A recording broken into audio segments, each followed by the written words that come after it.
Now, while February isn't the traditional month to have a look back on your past year, for me, this is when I first got started in wildlife photography.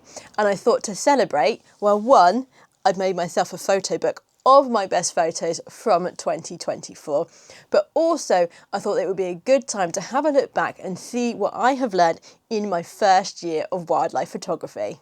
So the first thing that I learned is that finding animals to photograph is actually much harder than I thought.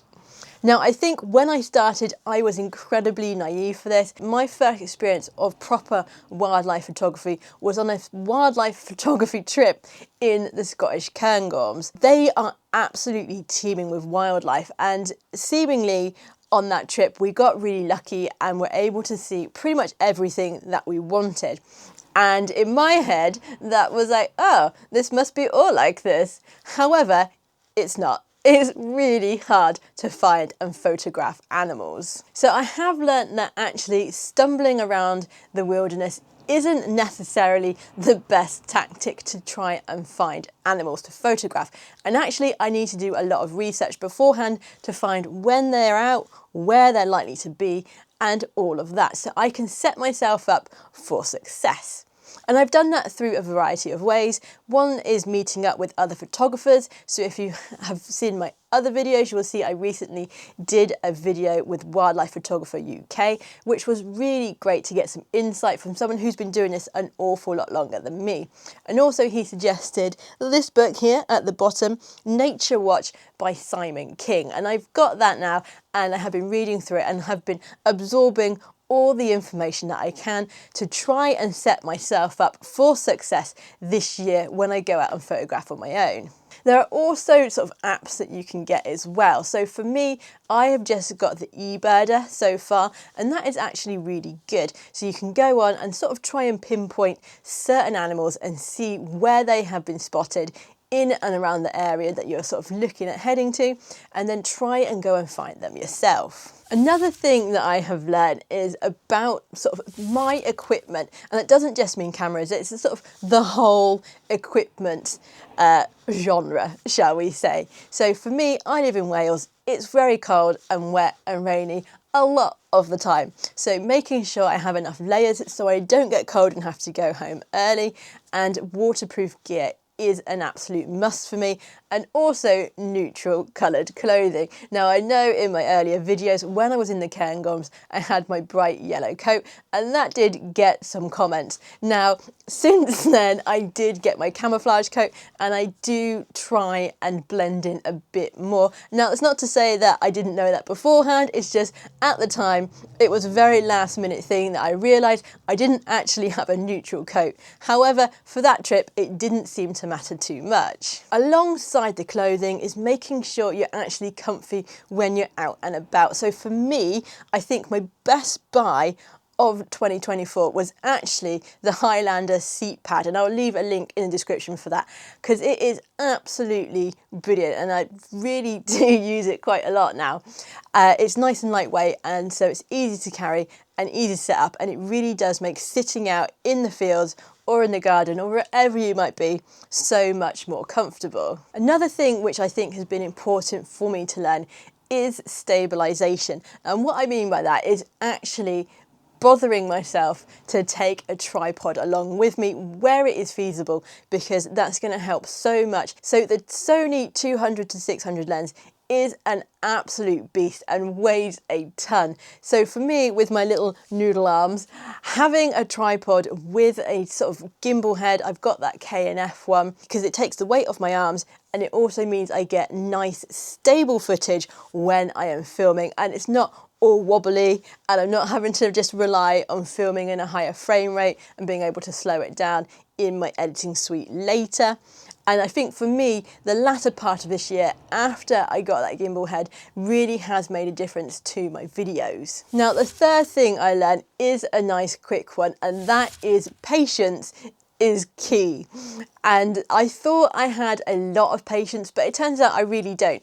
And so I'm getting more used to now actually sitting out and waiting for the animals to come to me so that I can get the encounters that I'm after. Another thing that I learnt this year was about my shooting style. Now that is individual to you, and it is still something that I'm working on. So for me, when I went to the Red Kites in January with Ashley from Wildlife Photographer UK, I actually froze up and didn't take very many photos at all. And when I did take photos, they weren't sort of big bursts. Now, the benefit of that was that I didn't have too many photos to go through when I got home. However, you do miss those in-between shots where the bird might be looking at you, or you're missing sort of certain action shots. But also, some cameras, sort of, I'm on the A7 IV, the focus on them isn't pin sharp every single photo. So if I make sure that I hold my finger on that shutter button, then I'm more likely to get sharp photos, but also those in-between moments that can really make the image like stand out from the rest. And I did deploy that method when I was out photographing the short-eared owls a few weeks ago. I managed to get some photos of the owl looking straight down the camera at me, which was just amazing. Another thing is actually to make use of the auto ISO feature in my camera. Now, in the past, I've pretty much exclusively shot in full manual settings, and that includes the ISO. And so actually, again, down at the owls, this was actually quite key in getting the photos correctly exposed, because the light was changing a lot, and also depending on where the owls were in that field depended on what the light levels were. So having my camera in auto ISO meant that I didn't need to worry about changing that setting before taking any of my pictures, because my camera was doing a pretty good job for me. Like I said at the beginning of the video, I actually have made myself a best of 2024 photo book. And in the process of doing that and selecting all the photos that I wanted to include in it, I actually found that I didn't like a lot of the editing that I had done on the photos up until sort of like November, December of last year. And basically, I felt that I had over-processed them and they were just a bit too much. So what I did for the photo book, I actually went through and re-edited pretty much every single photo that is in the book. So it's a more natural sort of edit and it's a bit more like-handed. And for me, moving forward, that's sort of the route that I want to go down, a more light-handed approach to my editing where they're still quite natural but have just enhanced what is there, rather than going through and ended up with what I feel is an over-processed image. The final thing that I wanted to share with you with what I have learned with this year of wildlife photography is that actually printing your photos is awesome. Rather than having them sit on your hard drives, on your computer, on your phone, and on social media, where once you've posted them, you're not necessarily going to look back on them, actually having a physical item with your photos is pretty cool. So for me, I've done a couple of things. At the end of last year, I actually made a family, I said it's a family photo, a calendar that I gave out to sort of family members of some of my favourite photos from last year. And they're not just wildlife photos, like you see, you've got Skylar as well in there and some landscapes. And that went down really well and it actually come out really well, and I'm really pleased with that. And so moving forward, actually an annual calendar for the family is definitely on the cards. Now, another way that I wanted to show off my work was actually in a photo book, and that is how I came up with this. And it is basically all my favourite photos pretty much that I took from last year. Again, it's not sort of subject just to my wildlife photos, but pretty much all the photos that I took in 2024, I went through them and picked out my favourite that were most memorable and that I really loved, that I wanted to have in a physical book. And it has come out just brilliantly. I'm so happy with it.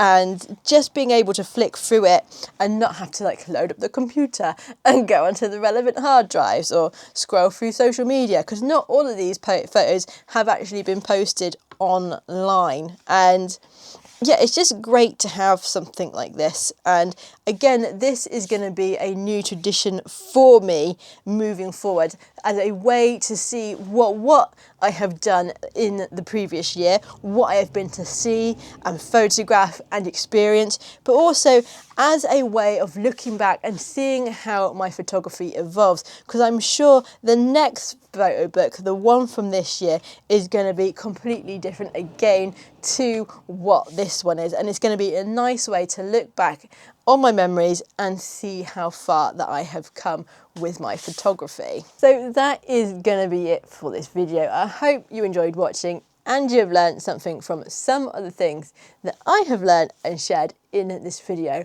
from my first year as a wildlife photographer. See you in the next one.